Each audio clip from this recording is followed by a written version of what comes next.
Hello guys, welcome to my channel R S function. आज मैं आपके साथ माई 8% का अगला पार्ट एक्सप्लेन करने वाली हूँ। हमने पिछले पार्ट में देखा था कि लैंस एक रेस्टोरेंट पर आ गए थे और उसी रेस्टोरेंट पे वे फैमिली भी आ गए थे। और ऐसे ही तो वे क्या बोलते हैं, लैंस थोड़ा चुप के या कहो साइड में होकर वे फैमिली की बातें सुन रहे थे। अब आ गए। उसके क्या बोलते हैं, वे जानते सिर्फ यानली को और हमारे वेंचिंग को देख रहे थे। तभी हमारे जो कांग्रेस ने बोलती है ठीक है, इन दोनों का तो हो सकता है, ऐसा बोलकर वो स्माइल कर रहे थे। तभी हमारे नीमिन जो भी बोलते हैं हाँ ये दोनों तो परफेक्ट हो सकते हैं एक दूसरे के साथ, यही बोलकर हंस कर सब लोग बातें कर रहे थे। सब लोग खाना खा रहे थे। एक बार कांग्रेस विंग और श्रेयांग की तरफ भी देख रही थी। हाँ, वो दोनों कितना प्यार से बातें कर रहे हैं, खाना खा रहे हैं।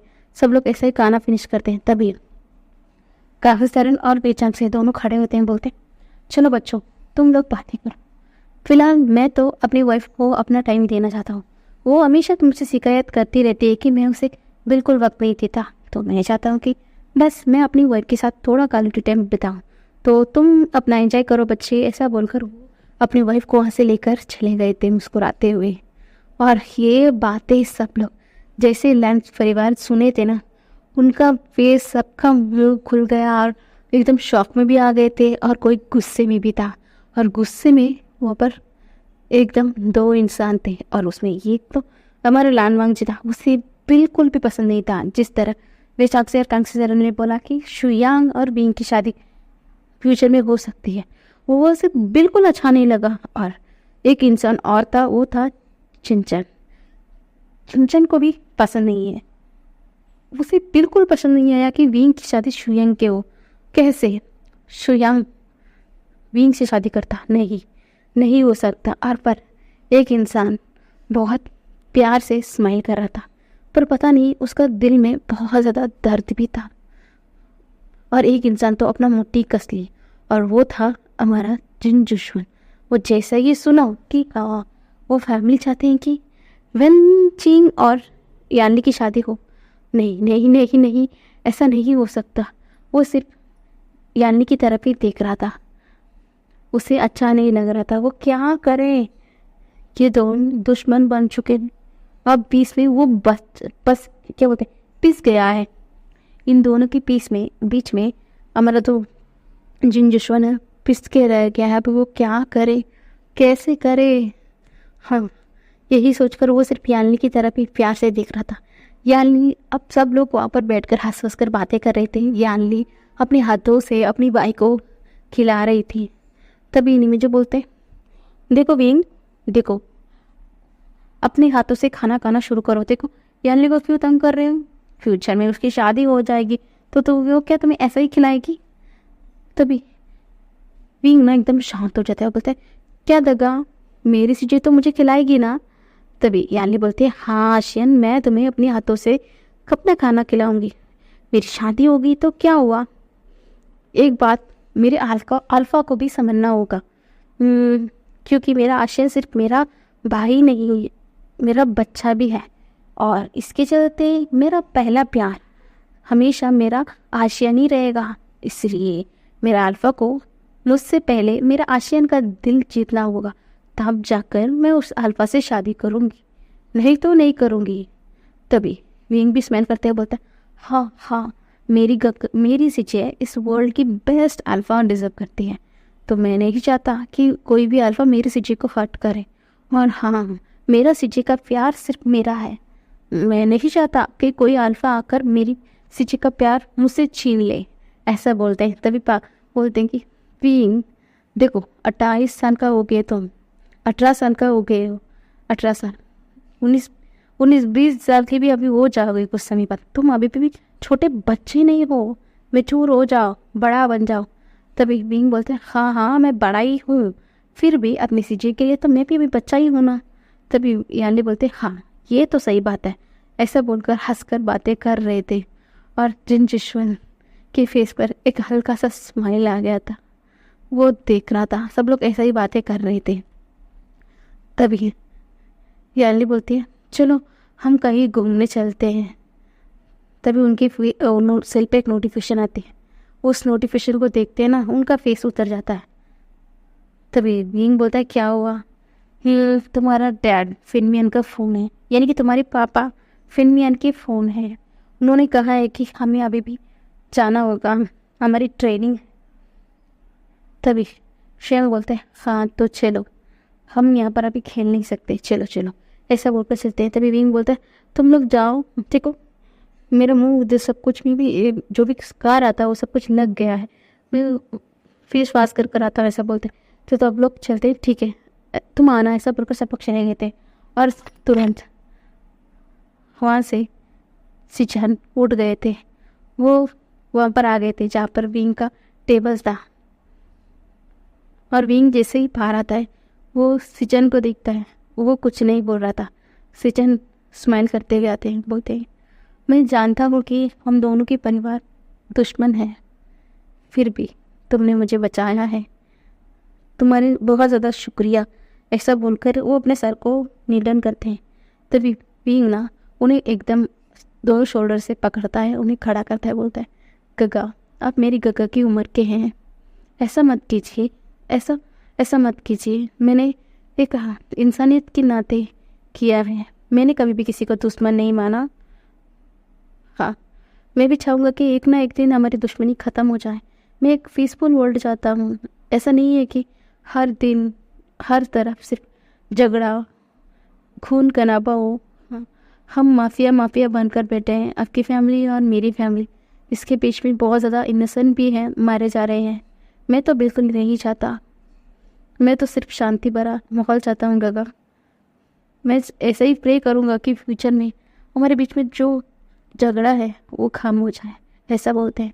तभी सिचन ना उसके बाल को सहलाते हैं, बोलते हैं ठीक है, ऐसा बोलकर अपनी पॉकेट से एक बड़ी सी चॉकलेट की बॉक्स लेते हैं। वो बोलते हैं ये तुम्हारे लिए विंग, क्या तुम लोगे? क्या तुम्हें ऐसा लगता है इसमें कुछ? तभी विंग स्माइल करते हैं, बोलता है मुझे ऐसा नहीं लगता, क्या आप मुझे नहीं खिलाओगे? तभी सिचन ना उस बॉक्स को ओपन करता है, एक चॉकलेट को अपने हाथों से विंग की मुँह में देता है, और विंग भी स्माइल करते हुए उसे खा लेता है, बोलते हैं थैंक्स काका, ऐसा बोलकर वहाँ से चला गया था। और सिचन वहाँ पर रुककर सिर्फ जाते हुए विंग को देख रहे थे, पर पीछे से वांग जी एकदम गुस्से में आ गया था।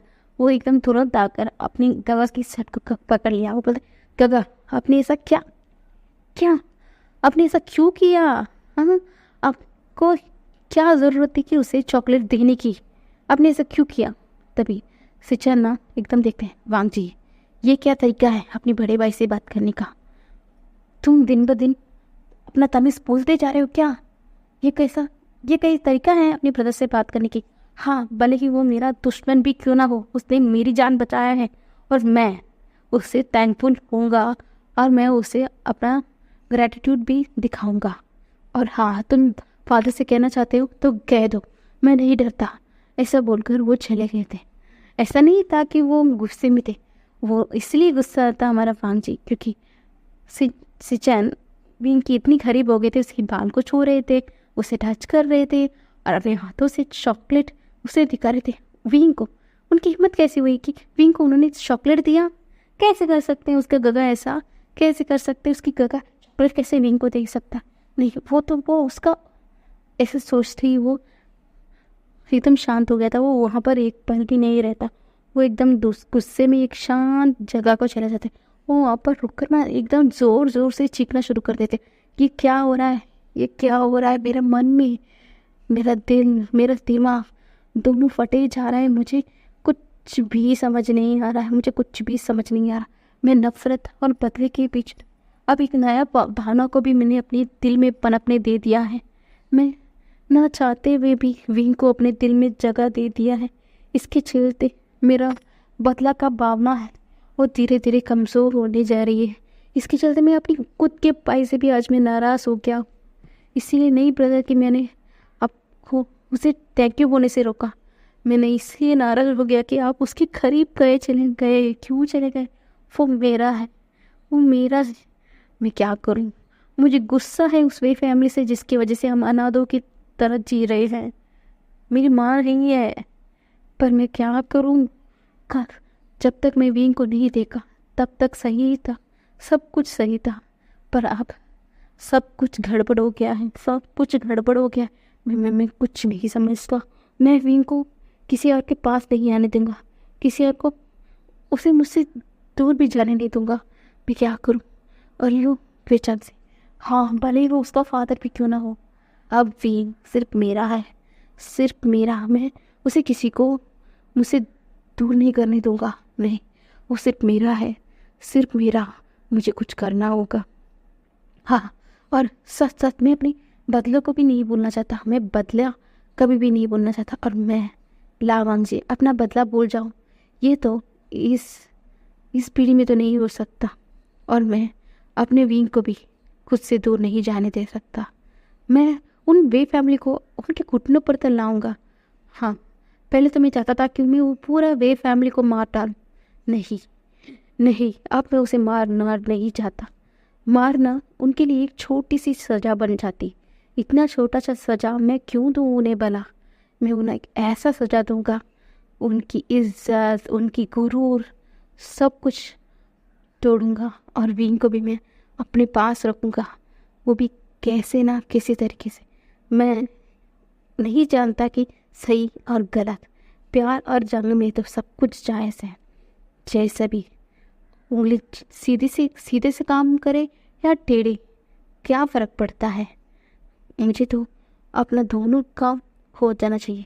मुझे मेरा बीन भी मुझे मिलना चाहिए और उन्हें भी उनका गुरु तोड़ना चाहिए। मुझे एक मौका मिले, मैं सब कुछ कर दूंगा। और भीम को तो मैं उससे दूर तो बिल्कुल नहीं जाने दूंगा, क्योंकि वो मेरा बन चुका है, मेरा। मैं किसी और को तो विंग को छूने या उसके करीब नहीं आने दे सकता हूँ। और हाँ, उस फे फैमिली को भी इतनी आसानी से जीना भी नहीं दे सकता। और मैं एक ऐसा खेल खेलूँगा जिसके चलते सब कुछ मेरा हिसाब से होगा। जैसा मैं चाहूँगा वैसा ही चलेगा। मैं देखता हूँ। सही कहा फादर आपने, सही कहा। मैंने भी तो नोटिस किया कल। फेनबियान बहुत क्रूअल है ना वो इंसान। ऐसा ही तो उसका निकनेम है जो सब लोग ने उसे बुलाया है। पर मैंने भी के लिए प्यार, तड़प उसकी आंखों में देखा है। और अब उसी प्यार उसका बर्बादी की कारण बनेगा। मेरा ताकत भी, मैं उस प्यार को ही मेरा हथियार बनाऊंगा। मैं उसे इतना मजबूर करूंगा कि वो खुद ब खुद मेरे सामने घुटने टेके। उसका इज्जत, उसका गुरूर, सब कुछ तोड़ूंगा। हाँ, जो मैं कर रहा हूँ वो मेरी माफिया के रोड में नहीं है। उसके लिए मुझे सज़ा भी मिलेगी। मिले जितना भी सज़ा मिले मैं उसे एक्सेप्ट कर लूँगा। फिर भी उसके बाद जो सुकून मुझे मिलेगा उसका तो अलग ही मज़ा है। जिसके चलते मेरा फादर मुझके ऊपर गुस्सा हो सकते हैं, मुझे डांट सकते हैं कि मैं जो करने वाला, फिर भी इसके चलते मुझे कुछ तो सज़ा मिलेगा। फिर भी उसके बदले में जो मुझे मिलेगा, मेरा सुकून और मेरा बीइंग भी। हाँ, इसके चलते बीइंग को थोड़ा हर्ट होना होगा, पर मैं हूँ ना, सब कुछ सही कर दूंगा एक वक्त पे आकर। फिलहाल के लिए मुझे अभी तो बीइंग को अपने पास रखना है हर हाल में। और इन सबको पिंक से दूर करना है तो मुझे वो काम करना होगा। और उस फे फैमिली को गुरूर भी तोड़ना है, उसके लिए भी मुझे ये करना ही पड़ेगा। तो मैं उसे तो करूँगा, बिल्कुल करूँगा। यही बोलकर वो हंस रहा था।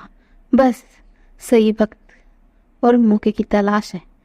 ऐसा एक दिन आ जाए, उसके बाद मैं भी देखता हूँ कि पूरा वे फैमिली और बीइंग मुझसे बचकर कैसे जाते हैं। ऐसा बोलकर पागलों की तरह वहाँ पर हंस रहा था।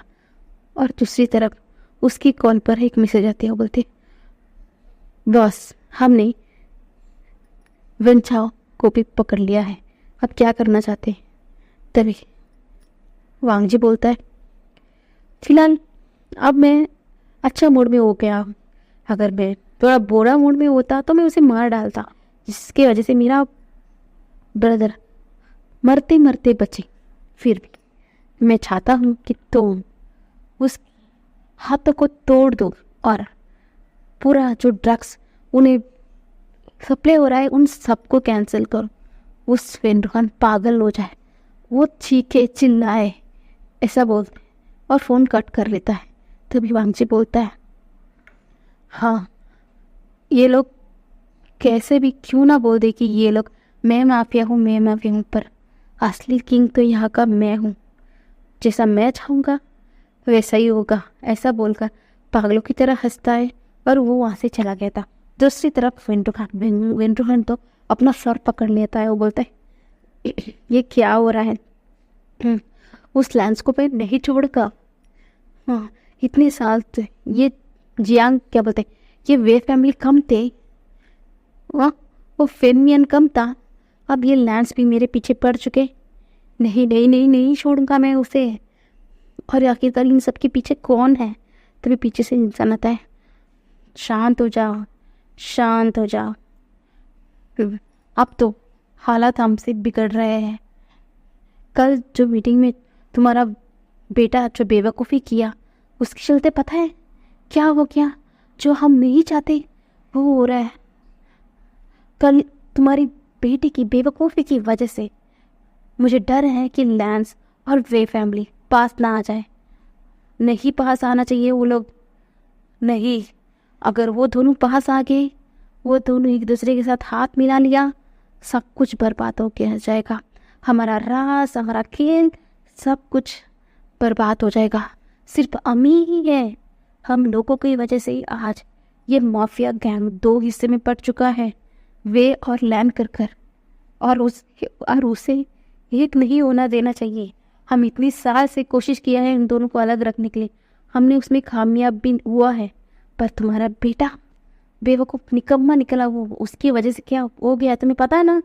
तो वेंड्रोहन अपना सर को झुका लेता है, बोलता है, हाँ मुझे पता है। तभी वो बोलता है, अब शांत हो जाओ, तुम और कुछ गड़बड़ मत करना तुम्हारे बेटे की तरह। एक बस आप जो कुछ भी बोल रहे हैं होने दो।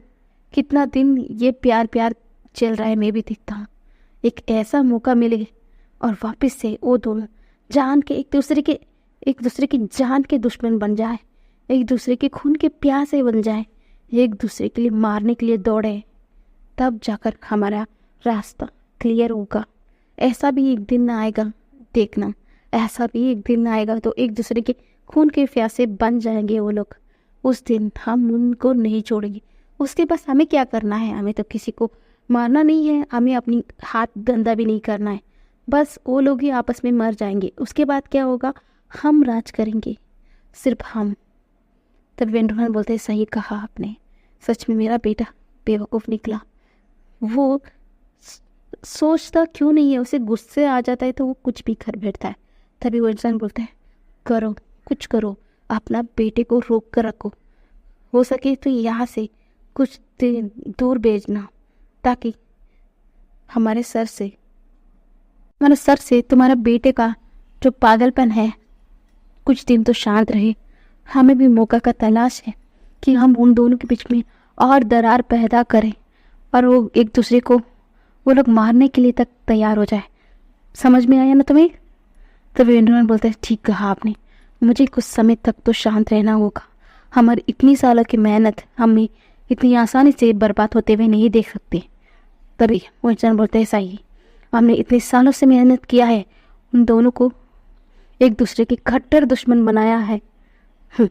वो लोग जानते नहीं है कि यहाँ पर सबसे ज़्यादा खतरनाक इंसान कौन है। फिर भी जो जैसा चल रहा था वैसा होना देना चाहिए। बस कुछ समय और, एक मौका तो मिले हमें, सिर्फ एक मौका, ऐसा बोलकर हंस रहे थे। दूसरी तरफ मैडम भी तो पागल होती जा रही थी, क्योंकि उसे आइडिया हो गया था और उसने एक बार अपनी हस्बैंड की मुंह से भी सुन लिया था, जो अपने आप में बात कर रहे थे। वो कह रहे थे कि उनकी बात अगला जो माफिया है वो उनका बींग को ही बनाएंगे, ना कि चिंगशा को। वो तो गुस्से में तिल मिला रही थी, वो गुस्सा हो रही थी। फेनबिया, तुम कैसे ऐसा बन सकते हो? तुम एक वक्त पे तुम कहते थे कि तुम मुझसे बहुत ज़्यादा प्यार करते हो, इसलिए तुमने मुझसे बहुत ज़्यादा प्यार किया और मैंने भी तुमसे बहुत प्यार किया। हम दोनों कितना हैप्पी रह रहे थे। पर जब से इस बीन का जन्म हुआ है, पता नहीं क्यों तुम मुझसे खटे खटे रहने लगे। मेरे पास जब बच्चा भी नहीं था तभी भी हम हैप्पी थे, पर जिस दिन इस बीन का मनुष्यत का साया हमारे सर पर पड़ा, उस दिन से तुम बौखला गए। धीरे धीरे से तुम उस पर नाराज़ होने लगे, गुस्सा। और हम अब ये कमरे के होने के बावजूद भी अलग अलग सोते हैं, अलग अलग बेड में। हम दोनों में इतना ज़्यादा फासला, दूर या सब कुछ आ गया। ठीक है, फिर भी मैंने सब कुछ सह लिया। और तुम आज मेरे बेटे का हक तुम उसे देने चाहते हो, और तुम्हें लगता है मैं ऐसा होने दूंगा? नहीं, हरगिज़ नहीं होने दूंगा। मेरा बेटे का हक है और वो मेरा बेटा को ही मिलेगा।